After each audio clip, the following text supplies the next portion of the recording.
Okay, this is message 16 of 17 in a playlist to Heart Attack Guy. It's funny.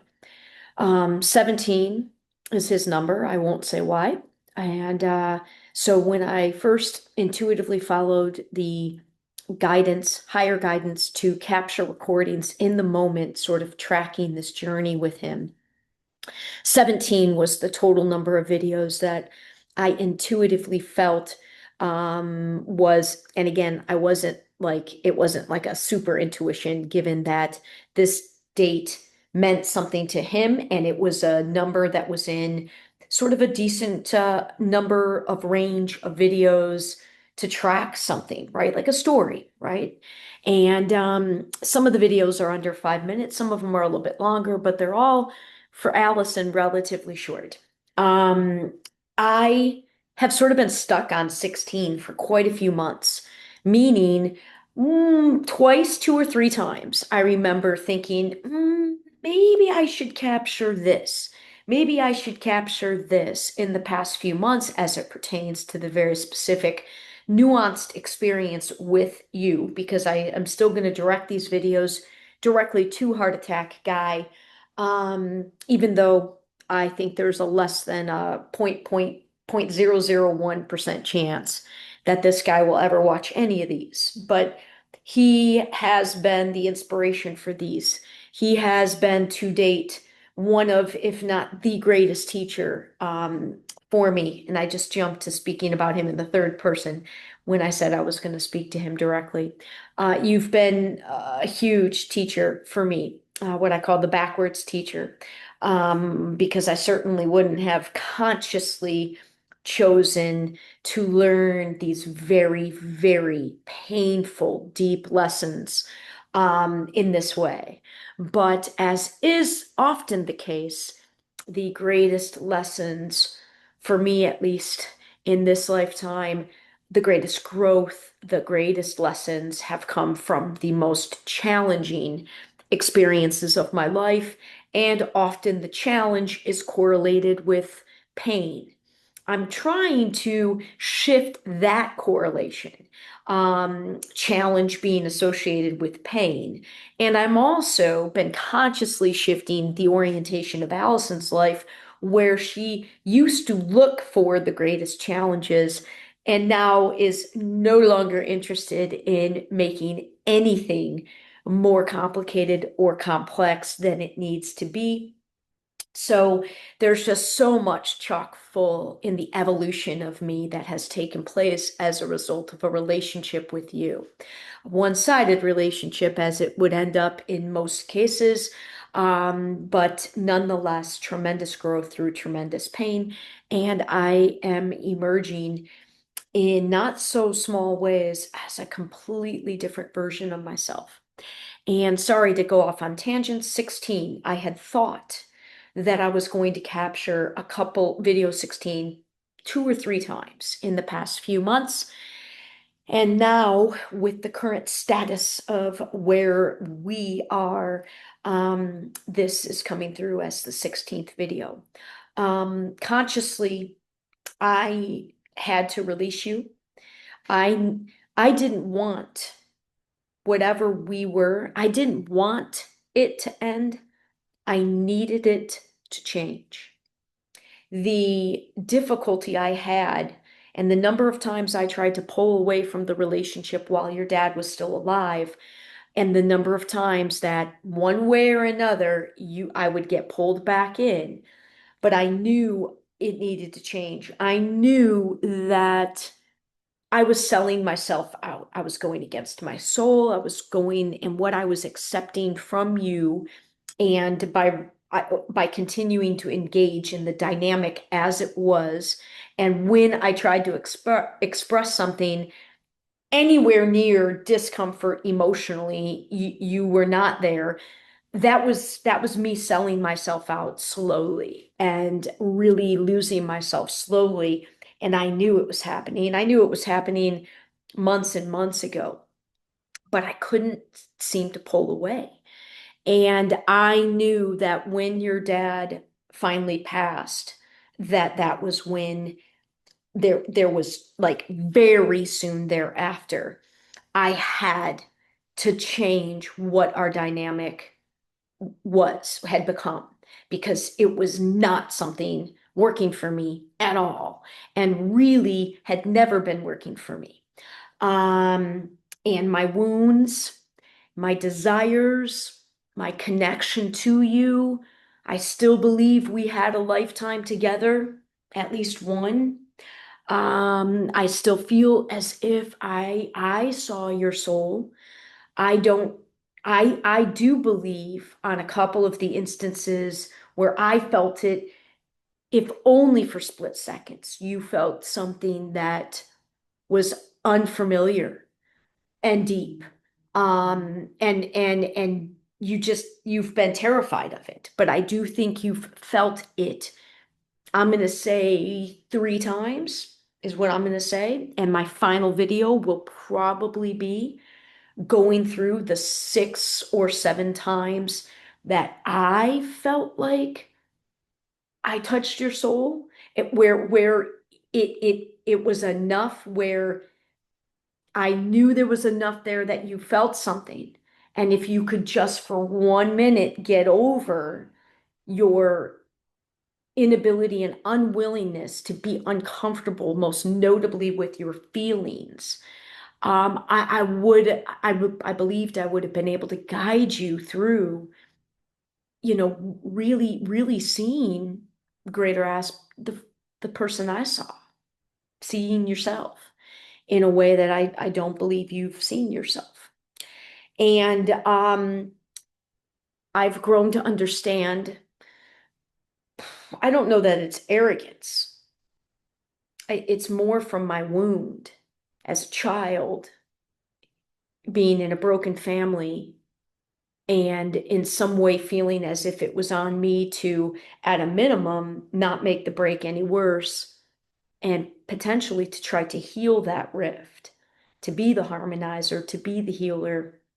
So that's more where this belief of my love is, like, I have an ability to, um, it's such a fine line, because it can be and is a gift to be able to have that much compassion and willingness to hold space for the whole of somebody. But if you do that in a way where you are attached or become attached to this person and their journey, it can destroy, and I'm certain does destroy empaths and people with enormous hearts. So I knew it had to change. So I pulled away 4 weeks and 1 day ago, 4 weeks ago from yesterday. And again, I didn't want it to end, but I needed it to change. And while I wasn't necessarily surprised at how you just let me go with no effort, no like nothing, um, it really, yeah, it has shaken my world in a way, in ways completely unknown previous to this. I have not experienced what I've experienced really since your dad died, 5.5 weeks ago. I don't have words yet for what this particular transition is, but I feel it. And I'm gonna say it's been the most challenging, hardest 5.5 week period of this lifetime, all things considered, on all levels. So most of the challenges when I was younger were pre-spiritual awakening. I hadn't remembered myself yet at the soul level. Because when you remember yourself at the soul level, and you come to understand that at that level, we choose these lifetimes, and we do more than choose it. We sort of set up a curriculum for our soul to grow through the lifetime of particular characters. So there is some architecture very much involved. And when you remember that, it's a night and day difference on how you navigate your life. Because no longer can you say, I didn't choose this. I didn't choose my family. I didn't choose XYZ and play the victim. When you understand at a soul level the degree to which you not only chose it but constructed it, that it's night and day. It's night and day. And therefore the dimensionality of yourself that you become aware of is now part of what you have to heal and grow and manage and integrate. Like everything just multiplies because you go from this very artificial, imposed conditioning telling us extra from the outside what reality is, and it boxes in and blocks the greater truths.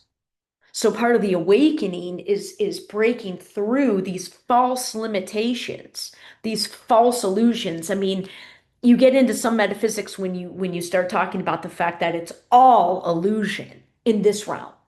It's all the physicalness is the illusion. You know, it begins and starts in consciousness, which is not by definition, consciousness is not physical. And so it comes down from the vibration into the physicality. And the physical realm is all we know in the sort of the old ways. So when you have your awakening, you break through. Now you've got just a shit ton more to manage. But before you can even begin to manage or consciously grow and or co-create with this higher energy of which you are just a focused expression. Before you can really play with it, you gotta fucking understand and see yourself as a multidimensional being. So you have to go on this journey where some of those aforementioned things take place for sure. But the better part of the first part of the journey, the majority of the work is breaking this conditioning and discovering who and what you really are in all of the dimensions. And so when I speak about the challenge that this has been for 5.5 weeks, and why I say it's by far the hardest of anything I've ever had to face, it's considering all the dimensions in who Alyson is mentally, physically, emotionally, spiritually.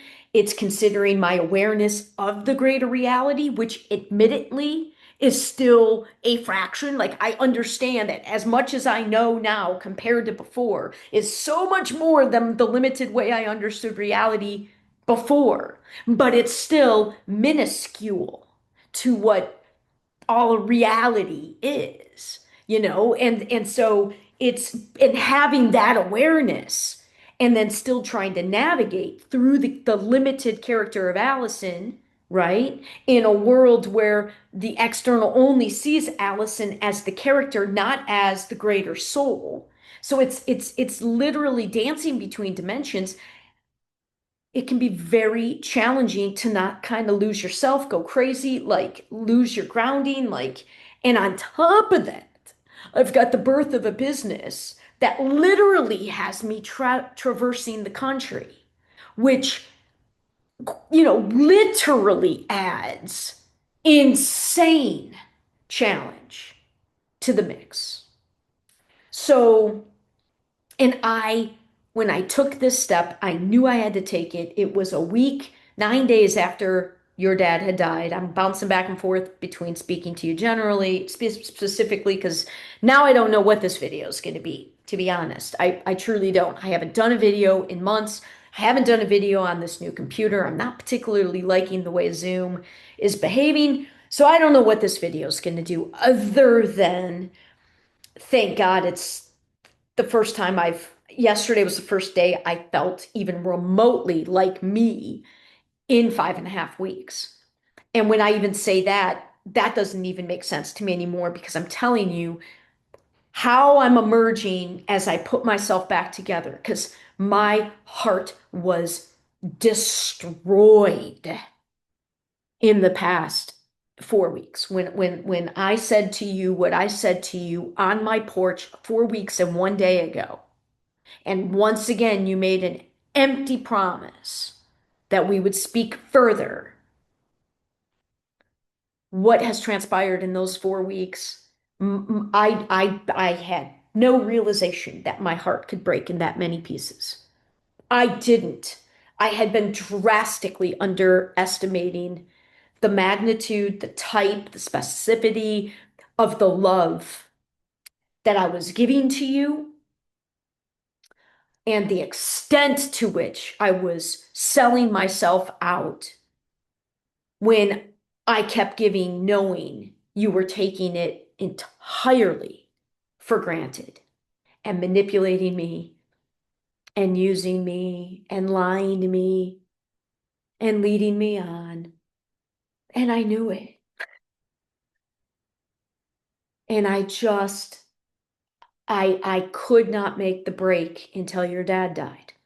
And then what happened in Chicago, nonetheless, where you're from, where your dad's from, as your dad died, and I became so sick within 30 minutes.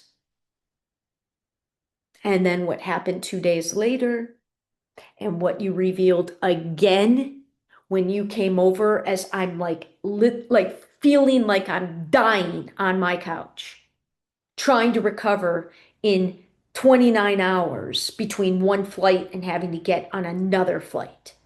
And you come in looking for what you were looking for and barely even acknowledge me as I'm literally going through a release that I know was part of your energy. And I think way more your energy and the energy of your father than my energy.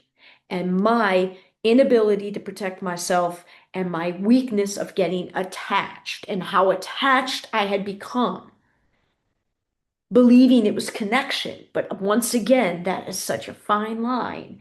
So when your dad passed and you continued to not process a damn thing, not a damn thing about it, I became the conduit of that. And that's when I absolutely knew. I mean, I already knew I had to release you and the way that we had become. I knew how toxic it was for me, but that sickness revealed a level of toxicity that my innocence and my pure heart didn't I didn't realize it. And so I was not really prepared for what the past 4 weeks have been. I wasn't prepared. I don't know that one can prepare. It has been grief, unlike what I've ever known previously. I started to hit some anger yesterday that was,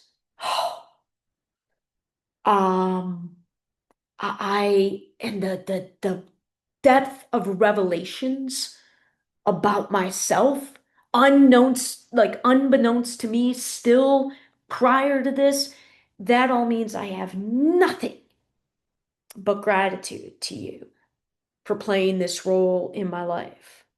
Truly, truly. I still am working through a lot of the emotion. I still can't see you at the gym, which has disrupted my entire home life, my entire flow, the only place I go to almost every day when I'm home is the gym. That is my home away from home in a lot of ways. It's the only way I interact in my community. My gym is and that is where our relationship primarily existed. So to say my foundation has been rocked, it's been everything has been rocked in unprecedented breaking apart. I understand, at least I finally got to the point of the process where I've got enough of the clarity and where I'm able to sort of get back to separating out human character Alyson from higher soul, the awareness of myself and being able to rise above myself as a witness to myself. But it's both.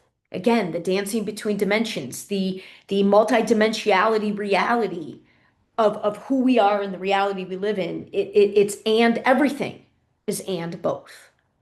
So it's been, but I've not had to jump like this in the depths of dark and yuck that I have revisited in the past 4 weeks through the character of Alyson, Alyson's wounds, Alyson's past, like not not the prettiest aspects at all, not attractive, very hard to have grace and ease with myself and to just be with myself, right? Because ultimately all relationships are they're it's really never about the other person.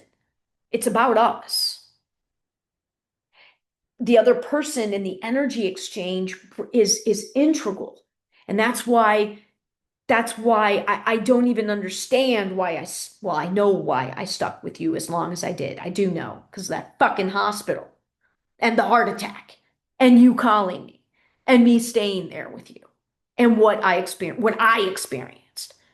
Like that's why I've stayed with you, stayed with this, and gave you every benefit of the doubt. And really, until your dad died, I wasn't going to be able to know for sure if you were exactly the fucking guy that I fucking knew you to be years ago when I first saw you at the gym. Like, you're pretty fucking transparent, dude. You're just a fucking bro. You're just a fucking bro. A surface level, fantastic looking, charismatic, Sagittarius bro.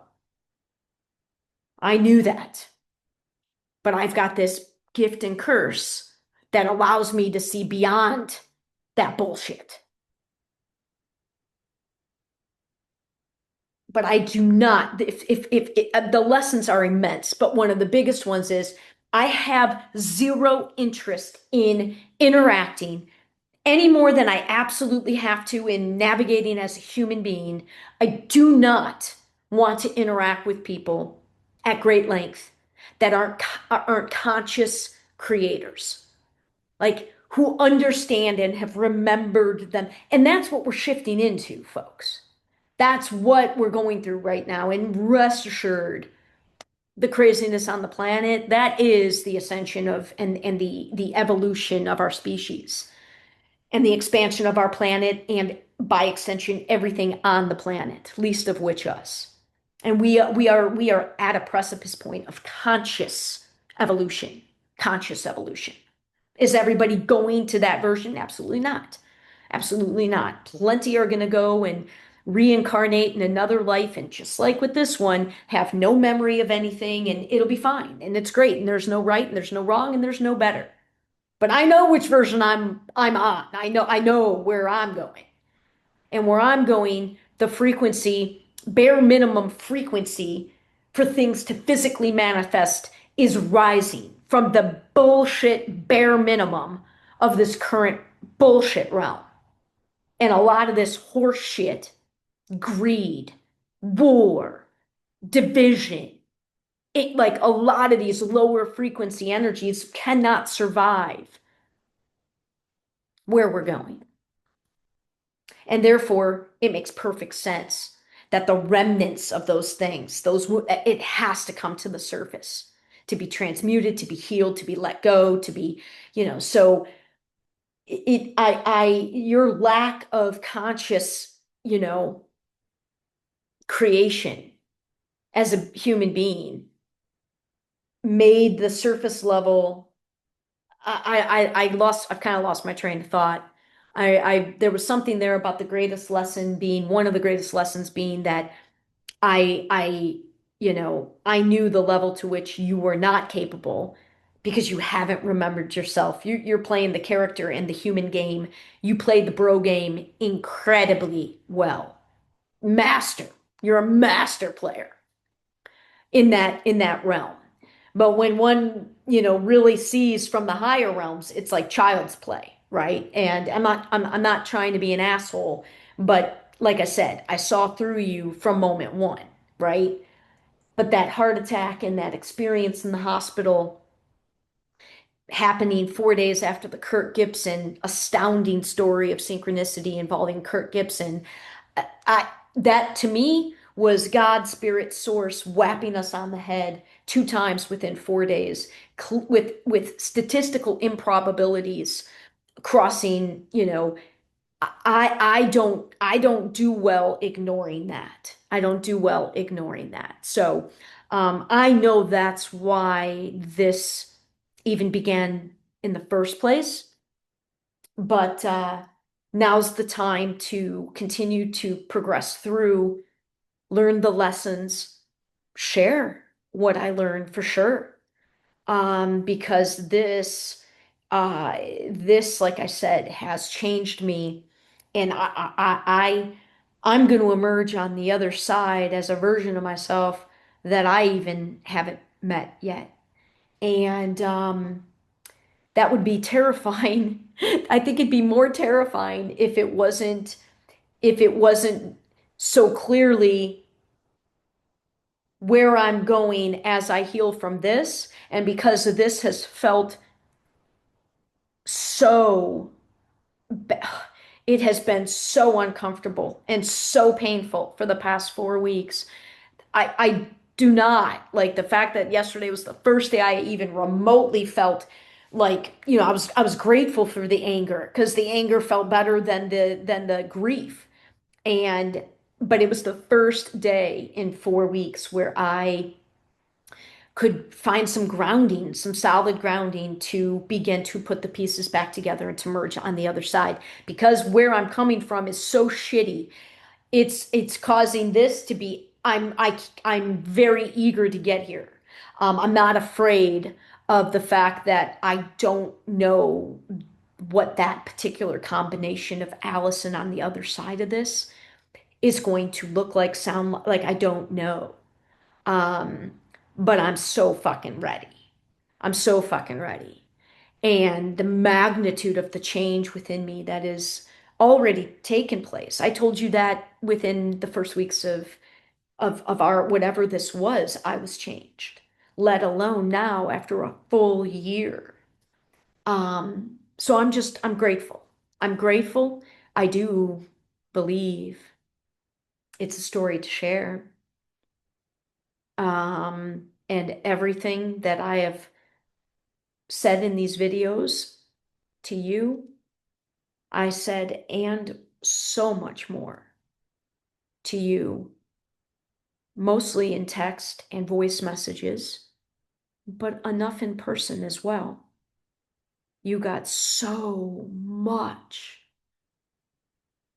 I did project myself as a version of myself as a woman that I hadn't yet had a chance to even try because I'm not drawn to many energies. So I thank you because the woman I was with you, other than when I started to play small and weak, when the love I extended, the way I extended it, the magnitude of detachment I did have, and how in the moment I was, and how I'm proud of who I was. I'm proud. I'm a good woman. I didn't deserve for you to take it for granted, but I kept giving knowing you were. And you'll be the only one that will ever know if you were just some narcissistic asshole who never remembers me, or if one day you let yourself feel any one of the multitude of expressions of real love. I loved you. I loved you at a soul level. And I knew, I almost said your name. I knew your character. The human character wasn't living the goodness of your soul. You had glimpses of it. I'm not ever trying to change somebody.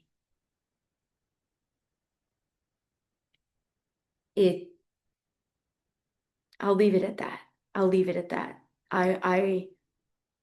Um, I loved your soul, and your human character has the potential, we all do, to tap into the essence of love and trust and vulnerability and goodness, not manipulation and control, anger.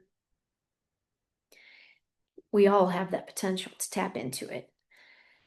And I just am still clearly learning that I have to weigh more who the character is in the moment than the potential of that character to remember themselves and see themselves at the soul level and adjust my actions accordingly. So, whew, tough in so many ways, this video, even just looking at myself, because I feel like I've aged, like the difference between what I look like now and 6 weeks ago, it it shows, at least to my eyes, how hard the 6 weeks has been. But I'm on the other side, and the rebuild has begun. The rebuild of this heart that you expanded. So thank you. And I do love you. Even as your human character that did not treat me well at all. You deserve love, but you have work to do. And I don't believe you're ever going to do it. So continue to have your great, fun life. I hope it lasts for you. Because if and when the charade